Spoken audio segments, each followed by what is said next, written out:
What is up, everybody? You are now in cyberspace, and today we got our first impressions of the Galaxy A51.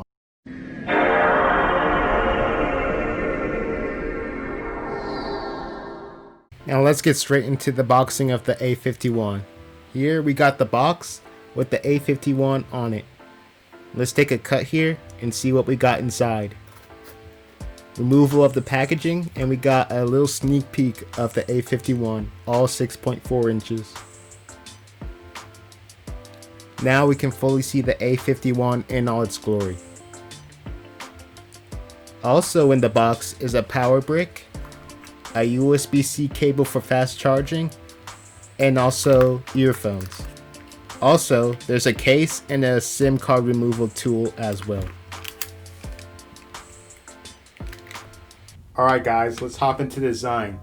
So first we have, on the front we have a 6.5 inch AMOLED display, and the resolution is 1080 by 2400. And on the front here we have a front facing camera that's 32 megapixels. Now let's go to the rear. On the rear we have, the first thing we see is that we have a camera bracket here featuring 4 cameras. The first one is a 48 megapixel main camera. The second is a 12 megapixel ultra wide camera. The third is a 5 megapixel depth sensor, and the other is a 5 megapixel macro camera. Now the big thing I love about this phone is the back. This is called the Prism Black colorway, and the Galaxy A51 is available with multiple colorways, including a white, a blue, and I can't remember the other one, but they're all good looking colorways. And this design kind of takes you away from the fact that the phone is plastic, and I think the phone looks amazing with this back, and with this clear screen that's included with the box. It allows you to see the back of the phone, and it's a big talking point to those who see it. Now let's move on to the other stuff. On the side here we have our volume rocker and our power button right below it.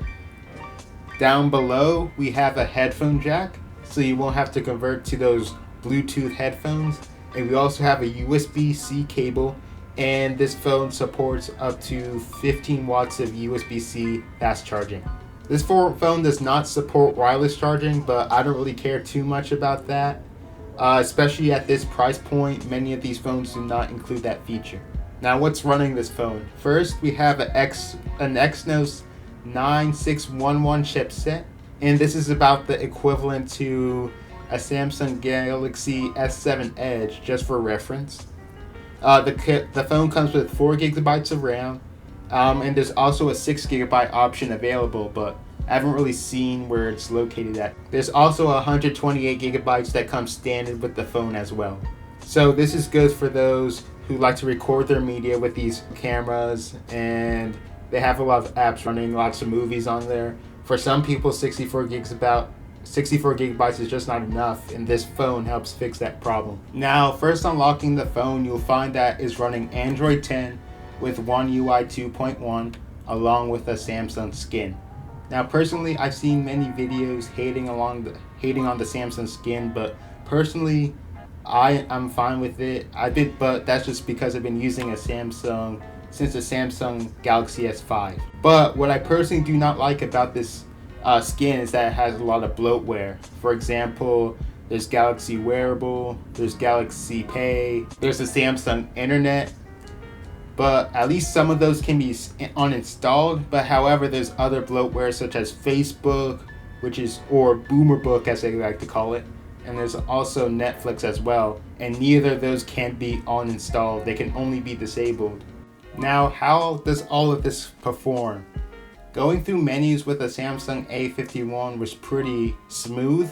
As soon as I activated developer mode and cut all the animations by half, it was even a little bit snappy.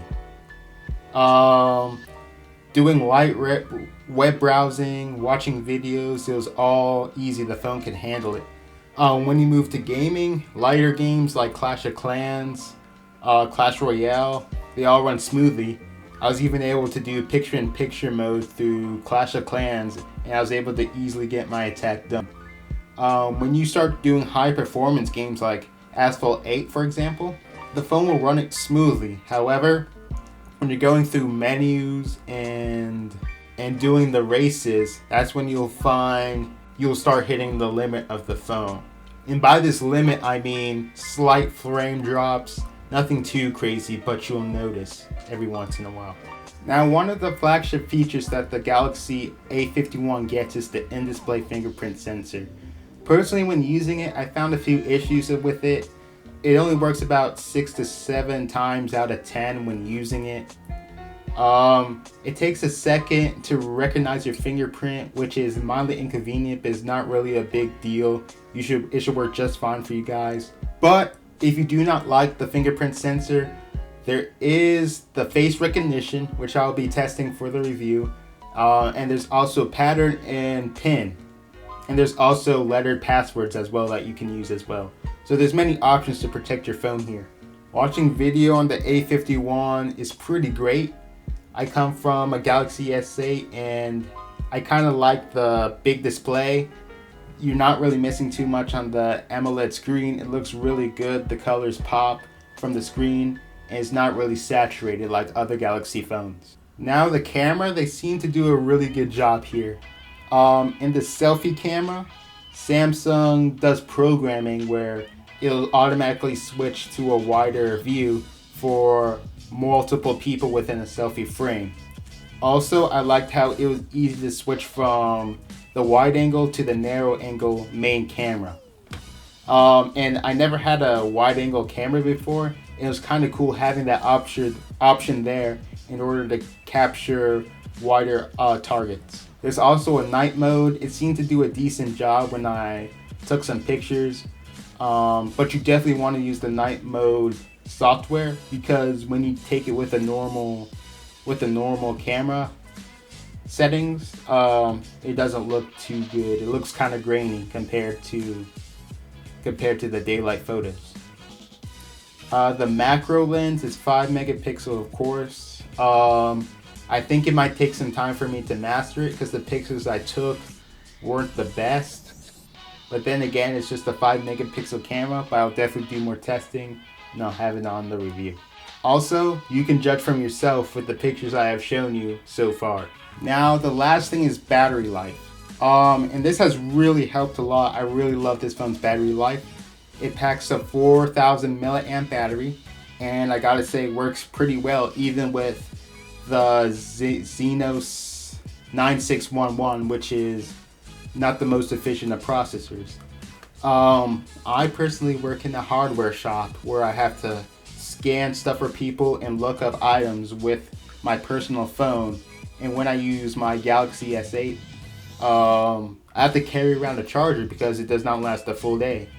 And I have to charge it usually around my lunchtime and stuff like that. But with this, it actually lasts a full day. I can wake up, listen to a podcast while I make breakfast, go to work, do all my stuff, do some light gaming during breaks, come back, and I still have 30% battery left for some free time. And I really appreciate it because I never really experienced, because I've owned the S5 and the S8 and I never really experienced what a good battery is like. And this delivers right here. And I'm also excited to see what other phones have in terms of battery life too. Now in all, I think the A51 is going to be a really great phone. I like the screen, the cameras, the fingerprint sensor is a new experience for me, and it has a lot of features for the $275 price tag that you can find it on Amazon today.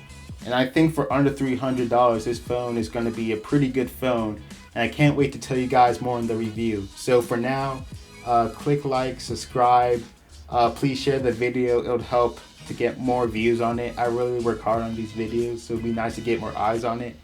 And I want to thank you guys for watching. You guys have a good one. Peace.